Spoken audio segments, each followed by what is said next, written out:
TV की ओर से मैं प्रेक्षा आप सबका स्वागत करती हूँ प्रोग्राम कीप स्माइलिंग में। कहते हैं कि दांतों का दर्द असहन होता है और अगर बड़े उसे सहन नहीं कर पाते हैं तो इमेजिन कीजिए कि बच्चों पर क्या बीतती होगी। ना तो वो चॉकलेट और पेस्ट्रीज खाना छोड़ेंगे और ना ही दांत सड़ने से बाज आएंगे। यानी दांतों का निकलना, तो process from milk teeth to permanent teeth, उसको हम सरल कैसे बनाएंगे आज इस प्रोग्राम के जरिए जानते हैं। आज हमारे बीच मौजूद हैं paediatric dentist doctor Nutan Thakkar. Doctor Thakkar has done BDS from Bharati Vidyapeeth dental college और आपने post graduation in paediatric and adolescent dentistry Eastman dental college and hospital, London, UK से की है। She is a consultant doctor in Breach Candy hospital. Welcome doctor Nutan to keep smiling. और आप हमें पहले बताइए that who is a paediatric dentist और ये पीडियाट्रिक डेंटिस्ट्री होती क्या है? पीडियाट्रिक डेंटिस्ट दांतों के डॉक्टर है जो सिर्फ बच्चों की ट्रीटमेंट करते हैं। हम सब कुछ जो जनरल डेंटिस्ट्री में होता है वो सब ट्रीटमेंट होती है, लेकिन सिर्फ बच्चों में we treat children up to 16 years, यानी कि 16 साल की उम्र तक ट्रीट करते हैं। And we deal with problems during childhood, यानी जो दांतों के प्रॉब्लम होते हैं जो बचपन में जो बच्चों को होते हैं, उनकी सारी डिजीज़ है उसको डिटेक्ट करते हैं और उसकी ट्रीटमेंट करते हैं। डॉक्टर नूतन, बच्चा अपनी पहली विजिट टू द डेंटिस्ट कब करता है? बच्चा 1 साल का होता है तब तक 4 या 5 दांत आ चुके होते हैं। According to the American dental association 1 साल की उम्र से बच्चे को हर साल के लिए डेंटल चेकअप के लिए आना चाहिए। लेकिन डॉक्टर नूतन, मुझे ऐसा लगता है कि भाई जो दूध के दांत होते हैं, ऑब्वियसली बच्चों में दूध के दांत पहले होते हैं, वो तो वैसे भी गिर जाने वाले हैं, तो उसके लिए ट्रीटमेंट करना क्या ज़रूरी है? जो दूध के दांत होते हैं वो बेसिकली वो तो बच्चों को खाने में, चबाने में मदद करते हैं। अगर बच्चे के पीछे के अगर दूध के दांत जल्दी निकाले जाए या ना हो तो बच्चे को तकलीफ़ होती है खाने में और चबाने में। उससे उसके न्यूट्रिशन और डाइट में फ़र्क पड़ता है और उसकी ओवरऑल हेल्थ को भी, अगर फूड इंटेक बराबर ना हो तो उसको हेल्थ इंटेक को प्रॉब्लम होता है। The second thing is that these teeth also act as they help in speech development. These milk teeth. हाँ, क्योंकि बच्चे उसी टाइम पे बोलना सीखते हैं। हाँ, और बच्चे जैसे चलना सीखते हैं और धीरे धीरे पकड़ के चलते हैं, वैसे ही स्पीच डेवलपमेंट उनकी होती है। After the age of 1 or 2 years they start talking properly and their speech development or phonetics start taking place. Teeth are important because अगर आगे के अगर दांत ना हो तो वो बच्चा जो बोलता है उसके टंग के मूवमेंट्स बराबर नहीं होते हैं एंड ही स्टार्ट्स लिस्पिंग, यानी कि जो वावल्स होते हैं, जो साउंड्स होते हैं, वो साउंड्स ठीक से बोल नहीं सकता है, वो साउंड्स बराबर वो फॉर्मुलेट कर नहीं सकता और उसकी स्पीच में डिफेक्ट्स आ सकते हैं। तो स्पीच डेवलपमेंट के लिए these milk teeth are very important, बहुत ज़रूरी है। Very important for proper pronunciations and phonetics of the child. Okay. The third thing is that these baby teeth, they act as spacers. Now what they do is they hold the gap between the teeth, यानी कि जो जगह है वो पकड़ के रखते हैं। Now as you see, दूध के दांतों में कभी कभी बीच बीच में स्पेसेस होते हैं और जो नए दांत होते हैं जो बाहर निकालने वाले हैं, जो परमानेंट टीथ, वो काफ़ी बड़े होते हैं साइज़ में, because you have to match your size as they grow up. तो जो दांत नए निकलते हैं वो बड़े होते हैं साइज़ में, और ये जो मिल्क टीथ है वो यही स्पेसेस को पकड़ के रखते हैं ताकि वो जो नए दांत आए और ये दांत गिरे वो जगह में वो ठीक से स्पेसेस में ठीक से आ सकते हैं और अलाइन कर सकते हैं। कभी अगर ये दांत जल्दी निकाले जाते हैं या टाइम के पहले गिर जाते हैं या नहीं होते हैं तो वो केसेस में ये जो परमानेंट टीथ है उन्हें गाइडेंस मिलता नहीं है सही जगह पे आने के लिए। वो या तो ज़बान के बाजू आते हैं या तो लिप के बाजू आते हैं और उसकी वजह से माल अलाइनमेंट होती है और दांत टेढ़े मेढ़े आ सकते हैं। तो उसके लिए भी baby teeth are very important. Doctor, आमतौर पर कौन से कॉमन प्रॉब्लम्स दिखाई देते हैं बच्चों में?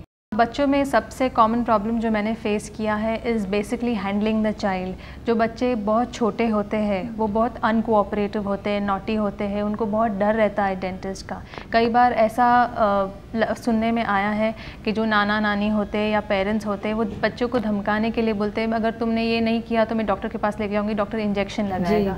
तो ये जो गलत जो पेरेंट्स बताते हैं बच्चों को, उसके वजह से भी उनको ज़्यादा फियर होता है। या किसी ने घर में ट्रीटमेंट कराया हो डेंटिस्ट के पास और पेरेंट्स आके बोलते हैं मुझे बात में बहुत दर्द हुआ या डॉक्टर ने इंजेक्शन दिया, तो उनके मन में एक डर बैठ जाता है।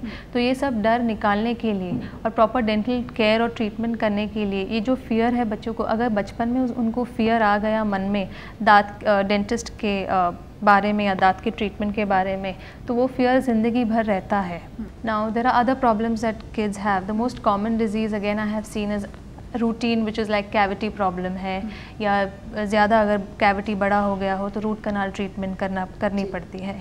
Another common problem that I have seen is जो पेरेंट्स जो मदर्स मिल्क देते हैं बॉटल में देते हैं, कभी कभी बॉटल फीडिंग जल्दी वीन नहीं करते, they don't leave the bottle fast, और उनमें ज़्यादातर क्या करते हैं, रात को बच्चा रोता है रात को सोने के पहले, तभी बॉटल में वो शुगर डालते हैं। शुगर डाल के, क्योंकि वो मीठा दूध प्लेन दूध नॉर्मली बच्चे पीते नहीं, या शुगर डालते हैं या चॉकलेट डालते हैं, और वो बॉटल बच्चा मुंह में लेके रात को सो जाता है।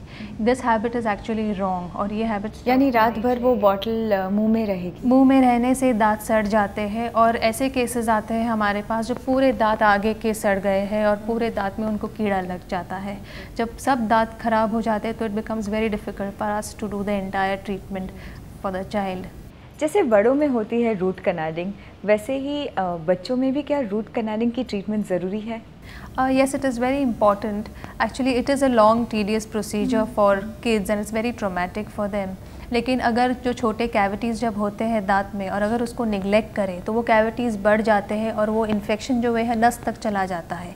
जब इन्फेक्शन नस तक चला जाता है वो नीचे तक फैलता है, यानी कि जो दांत के रूट्स होते हैं नीचे तक इन्फेक्शन जाता है और वहाँ पे पस और इन्फेक्शन कलेक्ट होता है। वो जो बेबी टीथ है उसके नीचे नए दांत फॉर्म होते हैं और वो बहुत टेंडर और बड्स में होते हैं।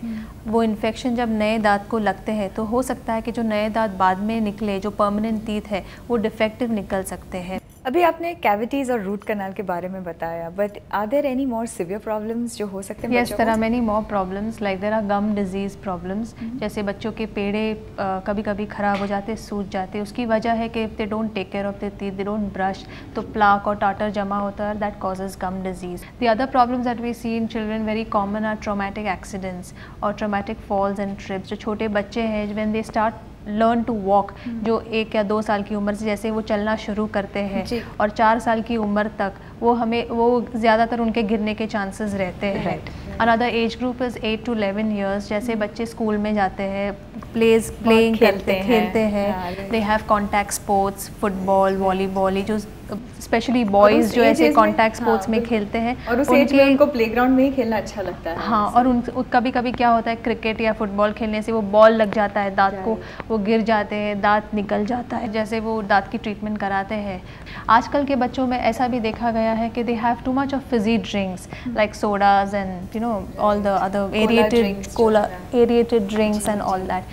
Now because of that also आजकल जो ज़्यादा कॉमन डिजीज़ जो दिखाई दी है बच्चों में, जो पहले नहीं दिखाई देती थी, इज़ वेयरिंग ऑफ टीथ। यानी जो वो Fiji drinks, sodas and collage लेने से जो दांत है वो घिस जाते हैं, क्योंकि they are very acidic in nature. Soft drinks are very acidic in nature, so because of that high pH value it erodes the surface of the teeth, यानी कि दांत पतले हो जाते हैं, इनेमल वेयर हो जाता है दांत का, वो सेंसिटिव हो जाते हैं।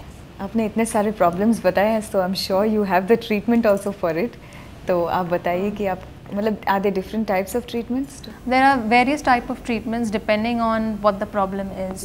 Like for cavities and caries, we do root canals, fillings, like we use different type of fillings now. We do a lot of cosmetic fillings for children because even they are conscious about their looks nowadays. At the Center of Advanced Dentistry, we do one-sitting root canal treatments, especially if the child is sedated or if we have to finish the treatment early, then we do one-sitting root canal. बच्चे होते बड़े चंचल होते हैं, उनका mind बहुत जल्दी distract हो जाता है, तो I'm sure it is really difficult to handle them.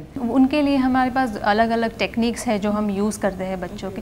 पहले तो जैसे वो आते हैं, हम फर्स्ट डे पे कोई ट्रीटमेंट करते नहीं है, उनको चेयर पे बिठाते हैं, लाइट दिखाते हैं, टॉयज़ दिखाते हैं, बहुत सारी बातें करते हैं। Sometimes I have to sing songs and poems and all that for kids, ताकि वो ज़्यादा फ्रेंडली हो जाए हमारे साथ।